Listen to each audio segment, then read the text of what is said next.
నా పేరు కేతిరెడ్డి జగదీశ్వర్ రెడ్డి, తమిళనాడు తెలుగు యువశక్తి అధ్యక్షుడిని.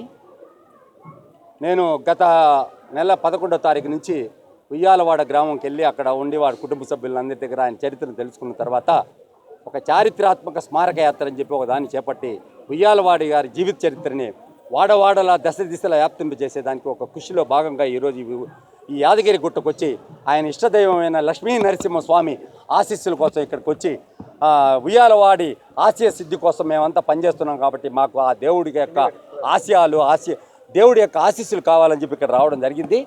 ఎలాగైతే తెలంగాణ ప్రజల కల అయినటువంటి 50 సంవత్సరాల కల అయినటువంటి ఈ తెలంగాణ ఎలా సాధించారో ఈ దేవుడి యొక్క ఆశీస్సులు పుణ్యమ అంటూ తెలంగాణ ఎలా సాధించారో అదేవిధంగా ఈయనకి జాతీయ హోదా కావాలని చెప్పి మేము కేంద్ర ప్రభుత్వాన్ని ఆల్రెడీ మేము డిమాండ్ చేస్తున్నాము. ఆ డిమాండ్ మీద ఈరోజు ఇక్కడ లక్ష్మీ నరసింహస్వామిని దర్శించుకొని ఆ పూజలు జరిపి ఈ ప్రధానమైన డిమాండ్తో ఇక్కడ మొదలయ్యాము. ఈ ప్రధాని నరేంద్ర మోడీ గారి ఈ ఒక 5 ప్రధానమైన డిమాండ్లతో పోస్టల్ స్టాంప్ ఒకటి రిలీజ్ చేయాలని, అదేవిధంగా శృతివనం టూరిజం స్పాట్ కింద ఆయన్ని ఉరి తీసిన ప్రాంతం టూరిజం స్పాట్ కింద ఉండాలని చెప్పి భారతదేశంలో ఉన్న అన్ని భాషల్లో ఆయన ఒక జీవిత చరిత్రని పాఠ్యాంశంగా పెట్టాలని చెప్పేసి మొట్టమొదటి తెలుగు వీరుడుగా ఆయన్ని గుర్తించాలని చెప్పేసి నేను ప్రధానంగా ఈ రాష్ట్ర ప్రభుత్వాన్ని కూడా కేసీఆర్ గారిని కూడా కోరేది ఏంటంటే, తెలుగు రాష్ట్ర ముఖ్యమంత్రి కాబట్టి తెలుగువాడి ఘనకీర్తిని మనం తెలియజేయవలసిన బాధ్యత ఉంది. కాబట్టి ఈ రాష్ట్రం కూడా వారిని వీరుడిగా గుర్తించి వారి జీవితాన్ని ఇక్కడ ఉన్న విద్యార్థులకు తెలిసే విధంగా పాఠ్యాంశాల్లో పెట్టాలని చెప్పేసి నేను కోరుతున్నాను. అందుకోసం ఈరోజు ఈ వారి ఆశీస్సుల గురించి వచ్చాను. స్వామివారికి వినతిపత్రం సమర్పించడం జరిగింది. వెంటనే కేంద్రం స్పందించాలని చెప్పి ఒక ప్రధానమైన లక్ష్యంతో దశ దిశలా ఆయన యొక్క చరిత్రని వ్యాప్తి చేసేదానికి కార్యక్రమం చేపట్టాము.